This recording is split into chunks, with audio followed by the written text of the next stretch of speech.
Your daily dose of sports talk is here. Highlights, interviews, and analysis. From the entertainment capital of the world, SportsWrap with Jason Page starts now. And thank you for being with us on this Thursday edition of the show. So much to do over the next 60 minutes. Glad to have you with us across 260 plus affiliates in the United States and Canada. Whether you're listening on the podcast version of the show or watching us on YouTube, we appreciate it. Thank you for being here. Thursdays, we always bring in Dennis Bernstein from thefourthperiod.com, SiriusXM NHL Radio. He will join us later on in the show, get his thoughts on a whole host of issues around the National Hockey League. Look forward to picking his brain as we approach the playoffs. So we'll get into it with him on a whole number of things. Sam Yarnell will be here. The NBA playoffs are fast approaching. We'll do some NBA here coming up in a couple minutes in the big story. Prime Video, Amazon. We know they are big now in the NBA. We know they have the NFL. They carry select baseball teams like the Yankees. I mean, they are everywhere. The WNBA. How about the Super Bowl potentially coming to Prime Video? We'll talk about that in odds and ends a little later on in the show. But we start things out as we always do on this Thursday edition of the show. It's time for the big story. And the big story today for me is something a little different. I want to compare and contrast the way we look at greatness, the way we view Hall of Famers in different sports. And I bring this up in the context of two guys in particular. Doc Rivers, and it just so happens they're two guys that have won their championships in Boston. Doc Rivers and Bill Belichick. And I don't say this with and I don't hate Doc Rivers. I know when somebody prefaces something by saying, I don't hate so-and-so, it means they hate so-and-so. That really isn't the case. Other than the fact that I felt like he bolted when times got tough in Boston and that team decided to do a rebuild. Other than that, I don't really have any issues with Doc Rivers, the person. Although his recent rant on just Google me, don't you know who I am, when it comes to the Bucs is kind of interesting. Cast all that aside. I just want to talk credentials for a couple of minutes here in the big story. Because Doc Rivers was recently announced he would be going into the Pro Basketball, or I should say the Basketball Hall of Fame in Springfield, Massachusetts. And I sat here and I thought about it for a couple of days. Then I thought about the fact that another guy who resides or resided as a head coach in the very same city where Doc Rivers won his one championship, where Bill Belichick won multiple championships, couldn't get into the Hall of Fame on the first try. Yet Doc Rivers, who won one championship, not with one Hall of Famer or two Hall of Famers, but with three future Hall of Famers, and did virtually nothing after that of note, is going into the Hall of Fame. And again, I don't dislike or hate Doc Rivers. I don't think he's a bad head coach. I think he's a good head coach. I don't think he's a great head coach. And the track record would suggest he's a good head coach, but does certainly not belong in the Hall of Fame. I mean, him being in the Hall of Fame is almost like Tony Dungy going into the Hall of Fame in the NFL. And the fact that Tony Dungy goes into the Hall of Fame in the NFL before Bill Belichick is, again, mind-blowing. But take that, put it aside. Look at Doc Rivers' record outside of his time in Boston. Never sniffed an NBA final. Brought into the Clippers to be the savior as the head coach. How'd that work out? Then they gave it a shot in Philadelphia. 3 years. How'd that work out? Now Milwaukee, where he'll be gone after this season and likely headed to the broadcast booth. How'd that work out? The only place he had success was Boston. And it was for basically 4 years, and he won a championship. Went to 2 NBA finals, won one of them, with 3 future Hall of Famers. That's a Hall of Fame head coach? And again, that's the reason I kind of compare it a bit to Tony Dungy. Tony Dungy won 1 Super Bowl. 1. And he did it with one of the greatest quarterbacks of this or any generation in Peyton Manning. And we put him on, the great, we put him alongside the greats of all time as a head coach. Why? In Canton. I don't understand. And meanwhile, this guy can't get into the Hall of Fame. And anybody who knows me knows I don't like Bill Belichick. So I hate having to be the guy that sits there and goes to bat for Bill Belichick. But Bill Belichick belongs in the Hall of Fame. I don't have to run through all the accolades. He didn't just win 1 championship with one of the greats. He won multiple championships with different players and different castmates around that one guy in Tom Brady. Yet this guy is going into the Basketball Hall of Fame, which is why a lot of people look at the Basketball Hall of Fame, rightly or wrongly, and go, it's the Basketball Hall of Fame. Everybody gets in. Because Doc Rivers is getting into the Hall of Fame. He's a 58% winning, he's got a 58% win percentage as a head coach. He's slightly over 50% in the playoffs. Hall of Famer? You could decide. This portion of the show is brought to you by our friends at Colossus Fantasy, because the big story, well, it deserves to have a big sponsor, Colossus Fantasy. Pick'em game, peer-to-peer, you name it, they got it. Go and sign up right now. Download the app, and when you make your first deposit, use my promo code SportsWrap, SPORTS, you see it on the screen, WRAP. Use my promo code SportsWrap.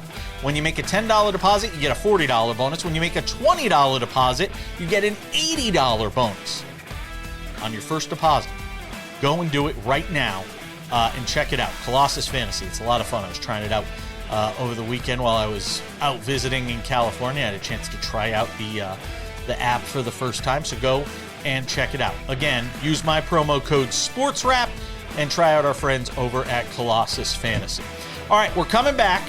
Sam Yarnell will be here. We'll do some more NBA, and in particular, take a look at some of these playoff matchups and the seedings and where things are sort of headed as we continue on this Thursday edition of SportsWrap.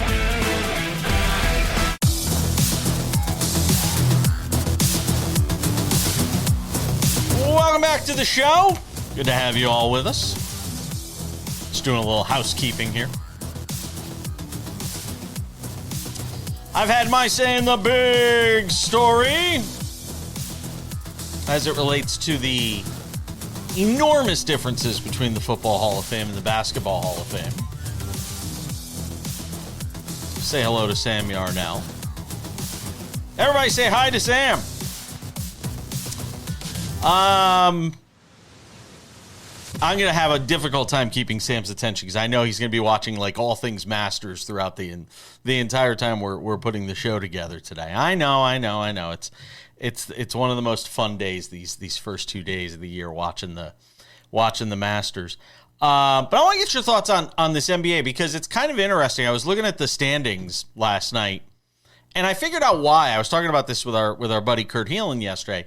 Why I've not paid much attention the last 2 weeks is it feels like everything is locked in so many ways, but not locked in at the same time. Like out in the West, everybody's kind of, positioned. We know who's going to be in the play-in.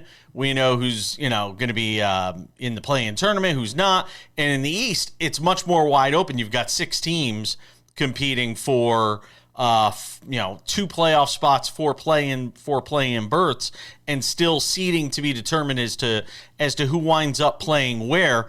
And everything, I feel like so much of this postseason is going to be matchup predicated. We saw Cade Cunningham come back for the Pistons last night. If I'm the Pistons, I do not want to see a healthy 76ers team in that 1-8 matchup. I do not want to see Philadelphia there. If there is a potential for a first-round upset of monumental proportions, I think it's Philadelphia and Detroit in that opening round. Am I crazy? I definitely think that. No, I don't think that's crazy at all. I definitely think that's in the cards, especially when you look at the styles of play that those two teams have. Hey, you're going to give me VJ Edgecombe in a postseason series? Yeah, I'll take him with a shot when it matters the most. I will say, Jason, yesterday, the Warriors clinched the 1 seed for the 3rd straight year. And what's impressive about that, it is the 6th time in the last almost 50 years, 40 plus years since we went to this 16-team playoff format in the NBA, that a team has won the 1 seed 3 years in a row. For as much as you and I talk about, oh, the Thunder don't look all that great. No, they're definitely not the team they were last year. Man, they just keep winning, and they just keep being the best team in the Western Conference. And I know, just like you said, this playoffs is going to come down to a ton of matchups, and we know there are a couple of matchups that'll make us scratch our heads about the Thunder, but man, this team is on such a historically dominant run, and I don't know if it's because we're so used to seeing these historically dominant runs in recent NBA history, or because it's the Oklahoma City Thunder, and unfortunately, quite frankly, the nature of that market and that team, but it feels like we're not giving the due attention to an incredible run that Oklahoma City's on. Well, but then are they the Atlanta Braves if they only win 1 championship out of those out of all those, top seedings? Are they the Bobby Cox Atlanta Braves who only won 1 World Series with that Smoltz, Glavine, Maddox rotation, and Ron Gant and all those guys? That's the other. That's a good point. That's the flip side of that. If you're gonna get touted that way. By the way, Sam at the very beginning of that wonderful soliloquy said the Warriors had won the 1 seed. You meant the Thunder, and then you switched into the Thunder. Got my dynasties confused there. The Warriors were the last team to do it. But we could be talking about the Warriors as being in the play-in, I think, 3 straight years, because that might be what they've been in. And they're going to have to win 2 straight games in that play-in tournament, which, by the way, when it's Steph Curry, you get, if Porzingis is healthy, you never know. The Suns, the Clippers, the Blazers. I mean, are you just oozing with faith in those teams? I don't know, but I'm just saying, it's gonna be interesting to watch that play-in tournament. Can I just say this real quick on the East, because I don't want to give all the time to the West. In the East, I think this Knicks-Celtics matchup that's coming up, in this end of the regular season matchup between those two teams is kind of interesting. Not because the seeding is what it is. Boston's going to be the 2, the Knicks are going to be the 3. What is interesting is to see how they play it against each other. How much do you hold back versus how much do you show? Because there's a very good chance these two teams meet up in the conference semifinals, Sam. Yeah, if I'm Boston, if I'm Joe Mazzulla, rest everybody. Let Keita be your best starter in this game. You don't need it. You have no reason to need it. The Knicks are going to need it, and they're going to come out and they're going to want to play with a little bit of a passion because they're still trying to hold off. I know it would be crazy to think, but they're still trying to hold off the Cavs in terms of that 3 seed. Yeah. So, right. That's what I'm saying, right? So, the Knicks are going to need it. They're going to need it substantially more than the Celtics. It's an opportunity for the Celtics, right? And I think Joe Mazzulla will look at it this way just based on what we've seen him do throughout his tenure coaching in the NBA. I think the Celtics are going to throw nobody out there and take notes on what the Knicks do. Take notes through the entire first quarter on what they're doing when they need to win a game, and that could help you come playoff time. Back in the West, we were talking about this yesterday with Kurt. The Rockets have gone from the team everybody wants to play to the team that maybe we don't want to play them so much because of the way they've played lately. And if you're the Lakers, you certainly don't want to see them in a 4-5 first-round matchup, because we saw what a depleted Lakers team could look like against the Rockets. I think it was on Christmas Day, if I'm not mistaken, when the Rockets ran them out of the gym in Los Angeles. That could be a 5-game series, Sam. Yeah, no doubt. And I think it's so funny, for as much noise as you and I were talking about, gosh, what was it, Jason? Not even a month ago. Not even a month ago. Oh, watch out for Lakers. Yes. Oh, Lakers could be this spicy team. And then towards the end of it, you realize, and I think I even said it on the show, yeah, this sounds great, but it also sounds like a story we've seen too many times with the Lakers where they get really good headed into the playoffs. Everyone gets their hopes up around the team, and then they crash and burn in the first round. 2 weeks was all it took. Luka gets hurt, Reeves gets hurt, and all of a sudden now you're talking about a Lakers team that, the thing is, if they can somehow get through the first round, they would get Doncic back. But boy, it's going to be asking a lot of them through that first round series, Sam. Yeah, because you're not just waiting to get Doncic back. You're waiting to get Doncic back off of a stem cell treatment over in Europe. Like, we talk all the time about you not knowing how much guys are going to be when they come back. I really don't know what Luka's going to be like immediately coming back from that. What I assume is a somewhat experimental or proprietary operation. Yeah, it's going to be a treatment of stem cells and a treatment of tapas, I think is probably what we're talking about. A good healthy helping of wine and tapas for Luka Doncic. All right. Dennis Bernstein's going to join us on the other side. Sam will return later in the show. Lots more to do on this Thursday Sports Wrap.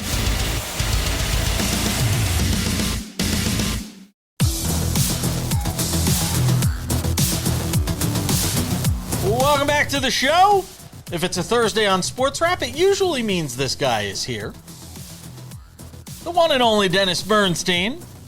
TheFourthPeriod.com, SiriusXM NHL Radio. It's too many letters in all these things. A mouthful. You're right. It's too many letters. The playoffs fast approaching.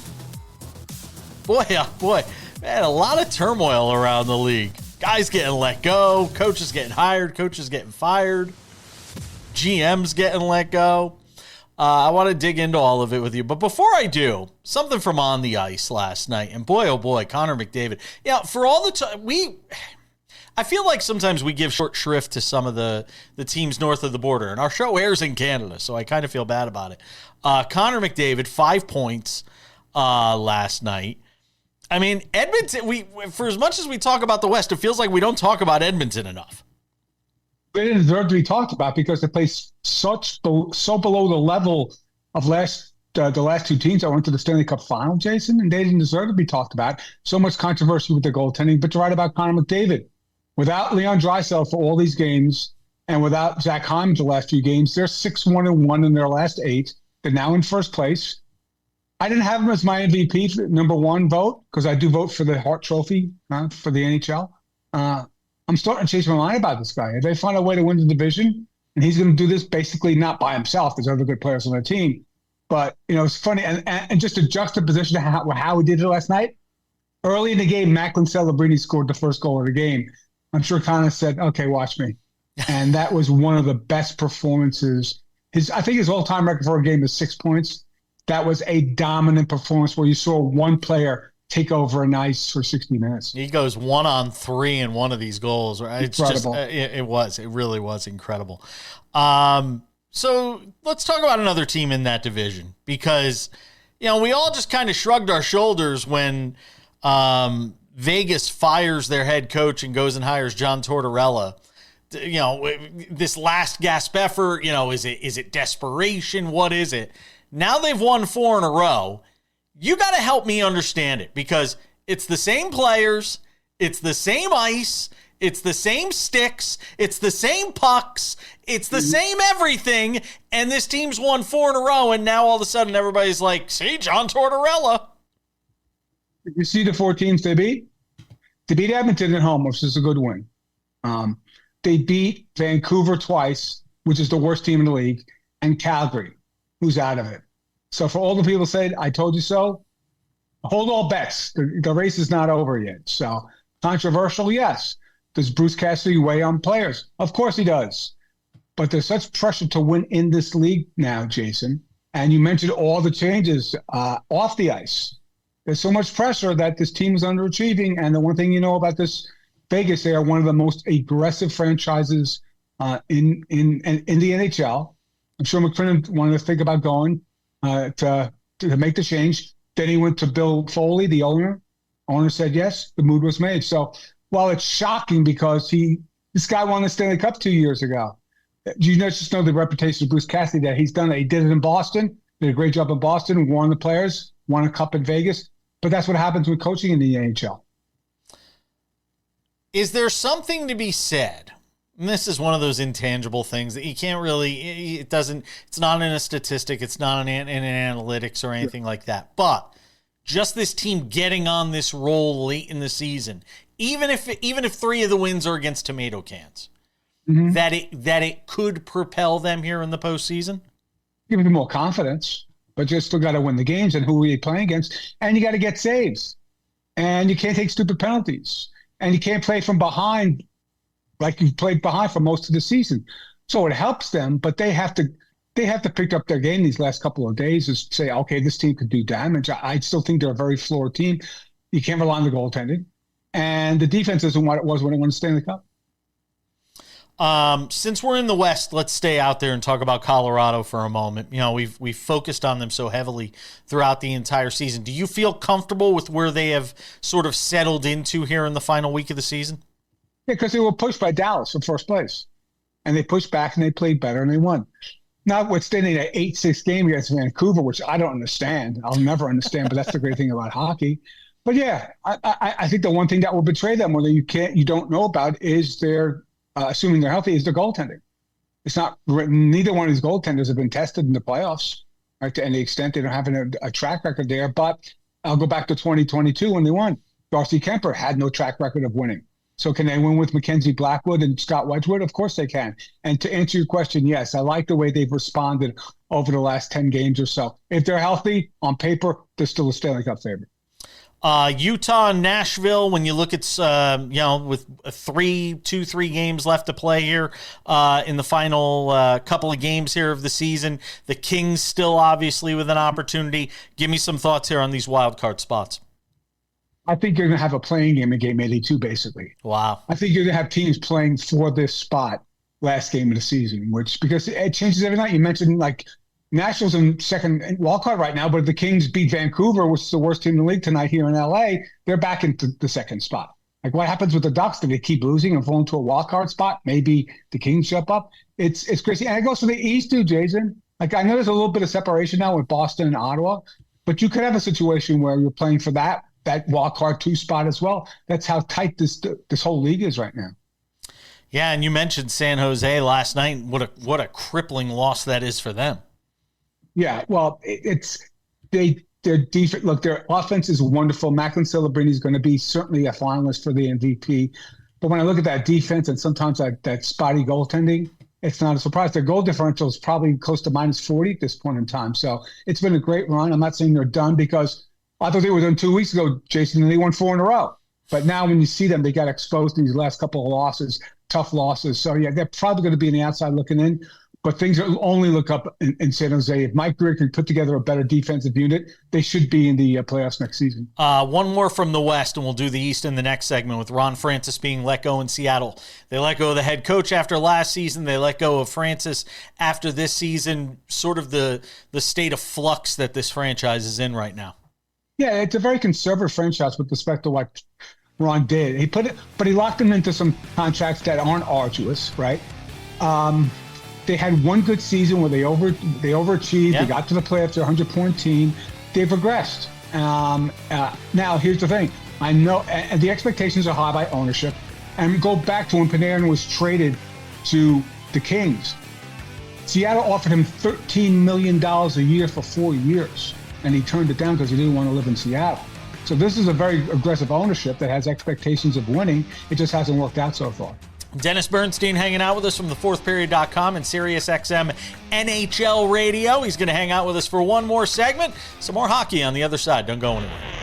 You know, this is one of those topics that no one really wants to think about. But if you're a parent, a homeowner, married, or helping take care of aging parents, it's something that honestly deserves a little attention. I'm talking about estate planning. And before you tune out thinking it's complicated or expensive, that's actually why I want to mention Trust and Will. Trust and Will makes estate planning feel way less intimidating than it sounds.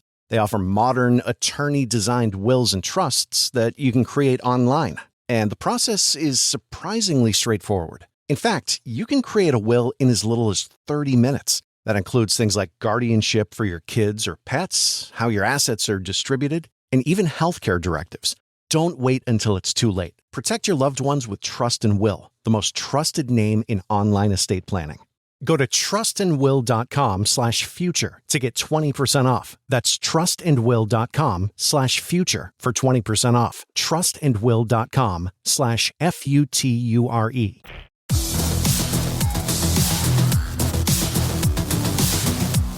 We continue in the SportsWrap spotlight on this Thursday with Dennis Bernstein, the one and only. SiriusXM NHL Radio, thefourthperiod.com. Getting caught up with him.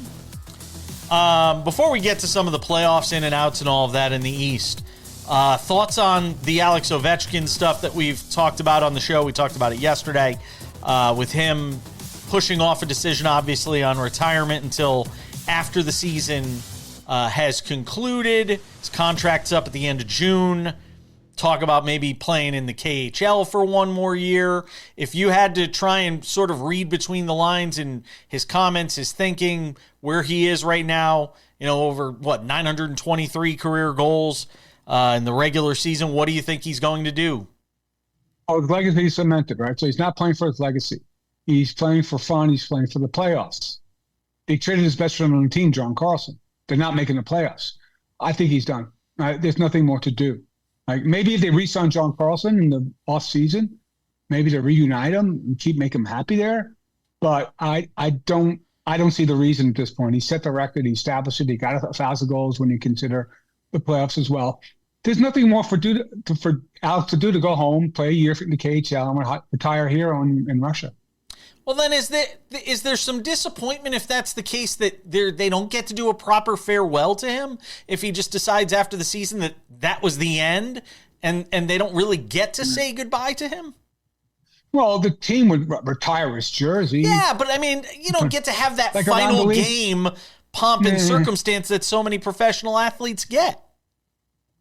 I don't think he cares. I don't think hockey players care. Like I'm close with Andre Kopitar, and they've been doing these tributes around the league and all this other stuff because it's nice.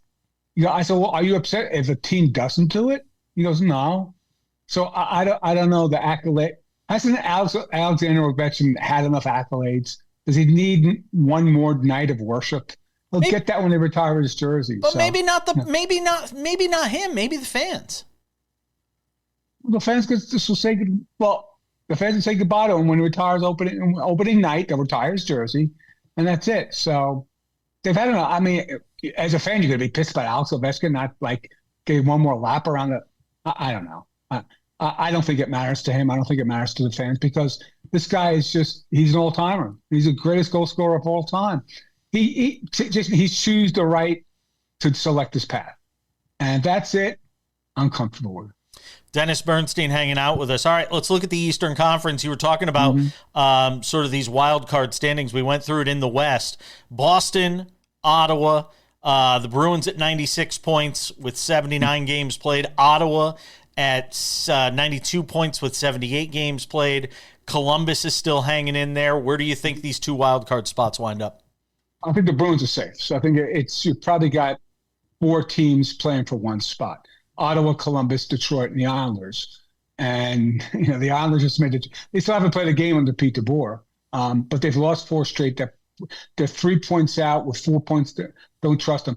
And I can't trust the Detroit Red Wings because every time they get an opportunity, they blow a game. I just that last week, 4-4, they rally from 4-0 down, and then Patrick Kane takes a dumb penalty at center ice. They can't kill a penalty. The game's over.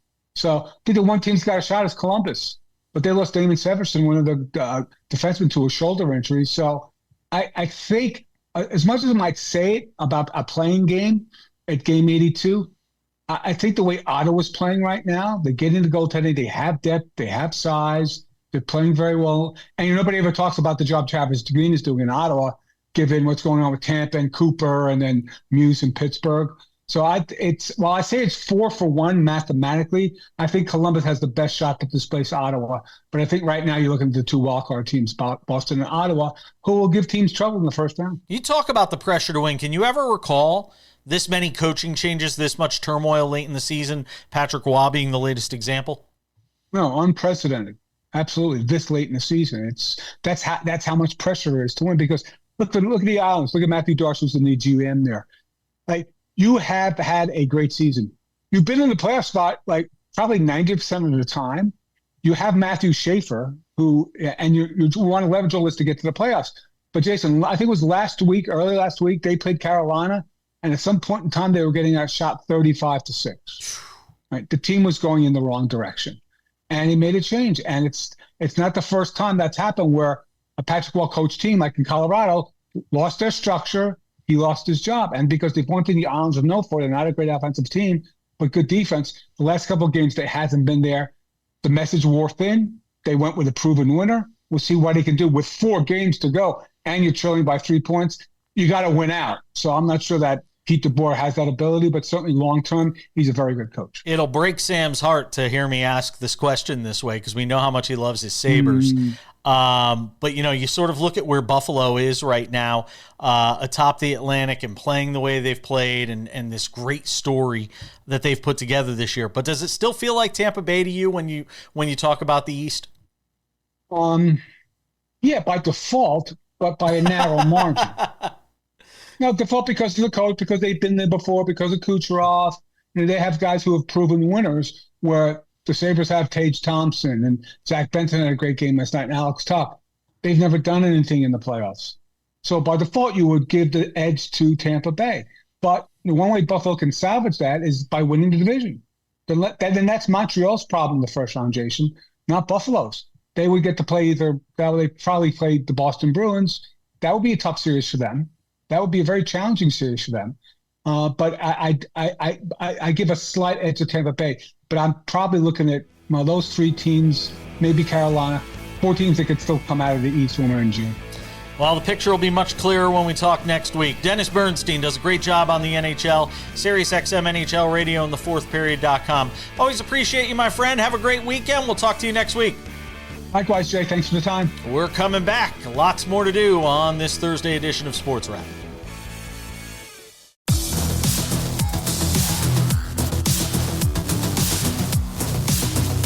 Welcome back. Odds and Ends wraps it up in 10 minutes. Amazon Prime Video airing the Masters early round stuff here over the next couple of days. And if you think that's big, wait until you hear what Andrew Marchand is reporting they could be going after next.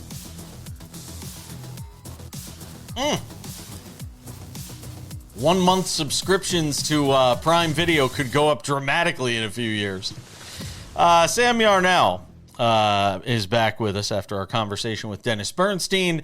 I can't believe, and you know what? Kudos to our guy, David Ardsma, for pointing this out yesterday, because I didn't see it in the initial video of the Reynaldo Lopez, Jorge Soler, Angels Braves brawl the other night, that Lopez had this baseball in his hand when Soler came out to charge. So for people who didn't see it, here's the brawl in all its glory. It'll be playing in the background while we're having this conversation. So Soler got 7 games for this yesterday. Lopez got 7, which was then reduced to 5, which basically means he doesn't miss anything. He'll just have to pay a fine because he's a starting pitcher and he doesn't miss any time, basically, as a result. Yay him. Bad baseball. It feels like they botched this, Sam, because I don't know how you could take a guy who's got a weapon in his hand and is swinging around that weapon and doesn't wind up getting at least the same amount as Soler, if not more, in that situation. How did baseball get this wrong? Soler had to get more here. Baseball got it right. Reynaldo Lopez did only deserve a 5-game suspension, Jason, and here's why. While it's true that he had a baseball in his hand when he hit Soler, that is objectively true. No one will dispute that. You have to think about the context and the reasoning why he had that baseball in his hand. It was because Jorge Soler charged at him out of nowhere. Jorge Soler started staring him down and then just started running after him. Reynaldo Lopez was quite literally getting ready to get back on the mound and throw his next pitch after the ball had been thrown down to second. And the next thing he knew, Jorge Soler was running after him. So Reynaldo Lopez, at least in my opinion, and I think in the opinion of the league as well, has every right to defend himself. It's unfortunate for Soler that Soler chose to charge Lopez right when he was getting back on the mound after the umpire had already given him a baseball. But I'm not going to fault Reynaldo Lopez for defending himself against a 275-pounder who's charging right at him from 60 feet away in 2.5 seconds. That is not something that I'll do against Reynaldo Lopez. I do think that Soler deserved... Drop the baseball. I don't think that you have the time within a split decision. Oh, come on. Soler's not running at him that fast. When somebody is barreling, it's not like he launched it at him, right? It's not like he threw it and used it as a weapon. I would guess that in the heat of the moment, and again, this is not a situation that regular people find themselves every single day, but I would guess that in the heat of the moment of a fight like that, right? You don't really remember exactly. He left his glove on his left hand too for the entire fight. I don't think he had a great awareness of what was going on his hands when that muscular 200+ pound guy was barreling down on him again from just over 50 feet away. This to me for Reynaldo Lopez was just a situation of self-defense, and for the league to act the way they did against Jorge Soler, I think they're sending a message. Batters, you are not allowed to keep doing this. You're not allowed to try and establish this dominance with pitchers after they do whatever the case may be because of the continuous mistakes we see them make in the post spider tag era, in the Major League Baseball umpires or also TSA security guards era when it comes to pitchers. So I think that Major League Baseball is a little bit understanding in that regard, but also laying down the law in terms of everyone wants to keep talking about, oh, we should just let them fight. We should just turn it into hockey. No, we're going to set a precedent. Batters, you got to stop just staring down pitchers and running at them willy-nilly. Well, Wilson Contreras handled it a different way. From the Brewers the other day, he decided to just go spikes up, sliding into second base. Hey, I mean, as the kids would say, I guess that's another way to go. That was another way to handle it. By the way, kudos to Walt Weiss for all 160 pounds of Walt Weiss jumping on Jorge Soler to try and drag him down. That was pretty impressive. I mean, Walt Weiss. Yeah. It was teach tape. You and I during NFL football season, we talk about tackles that aren't that good. He squared him up. He launched with the shoulders. Walt Weiss played some level of football. I don't know what it was, but I can tell from watching that Walt Weiss was pretty darn good at being a linebacker. By the way, while I have a moment, one more note in baseball. I know the Yankees have gotten off to a good start, and they lost to the A's last night. It's not as good a start as a lot of people think, and I'm going to just point something out real quick as Yankee fan number one on this show. They are not swinging the bats very well right now. They are living off their pitching. When Ahmed Rosario is winning you baseball games with his bat, you know that, I'm a little worried about the Yankee bats early in the season. I know they'll heat up in the summer and they'll be a little bit better, but a little worried about the Yankee bats right now. Me being the classic contrarian I am, the Yankees doing exactly what it takes, knowing what needs to be done, just have to go against Jason here because the pitching's been great and they know that the offense just has to be a certain level for them to win games, and you're seeing what's going on. By the way, real quick, last 30 seconds of the segment. Rest in peace, Davey Lopes, one of the great speedsters for the Dodgers of all time, one of my favorite Washington Nationals managers to ever watch, took them to the playoffs for the first time in Washington Nationals history. Rest in peace, one of the great baseball men of all time. Amen. Well said, and a very succinct way to pay homage to Davey Lopes, and well deserved. Sam, we will see you back here next week. You are off tomorrow. So we'll see you back here next week. In the meantime, odds and ends right around the corner.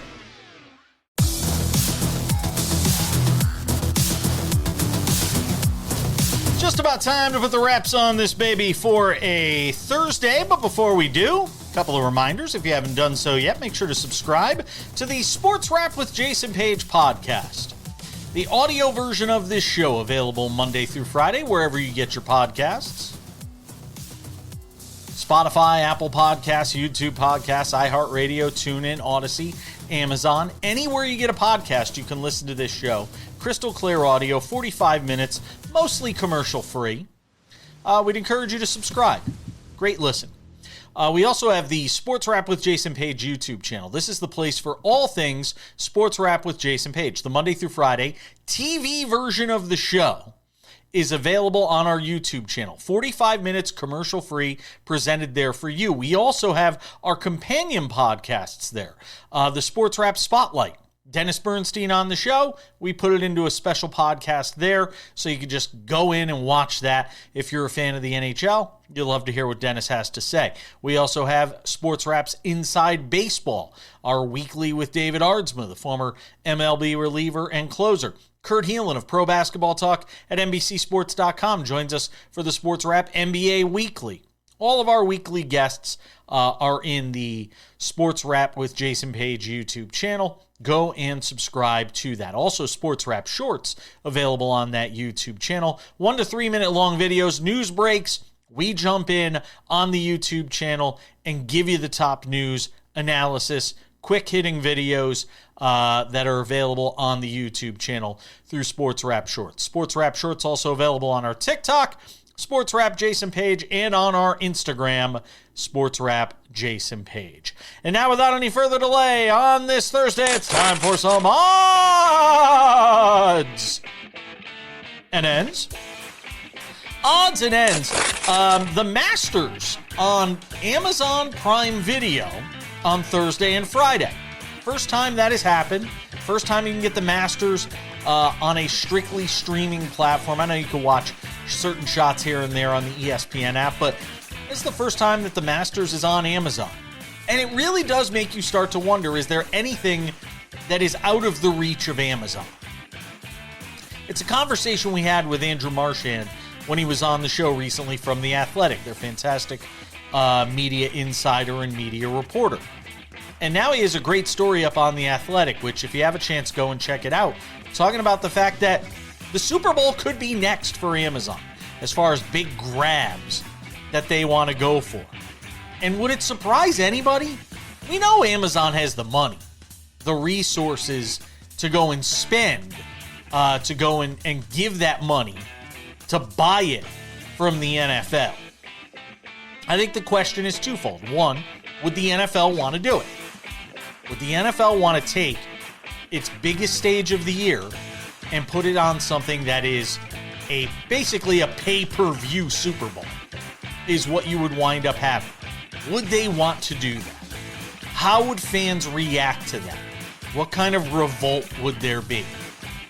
Would it be the one moment where fans just say, enough is enough, I'm out? In this day and age where you have this sort of anger that can build. And in this case, because the Super Bowl is announced so far in advance, you would have years of anger to build up towards a streaming Super Bowl on a streaming service. So it'll be interesting to see if the NFL opts to go that route. Interesting story to keep an eye on for sure. Speaking of golf in the Masters, which is underway on this Thursday. And it's always fun to watch because there's always a name or two on top of the leaderboard when we get to the end of Thursday where you're like, oh my God, that guy still plays golf? Or who's that guy? I've never heard of him before. And then by Saturday, you've forgotten who that person was because they usually fall by the wayside. But when the top stories in golf, when I look at the headlines around golf right now, are Bryson DeChambeau's 3D irons or golf ball rollbacks. These aren't good signs for golf. The average sports fan that you're trying to captivate, that you're trying to get involved, that you're trying to get excited about your sport, and I know people will say, oh, golf ratings are up, golf's doing better. They don't care about this stuff. They don't care about the golf balls going, 10 yards too far, so you're going to roll them back and change the technology so that they can go the other way. And I know the Bryson DeChambeau golf nerd stuff is cool, and the mad scientist aspect of Bryson DeChambeau is fun. But this stuff about 3D printed clubs, I mean, come on.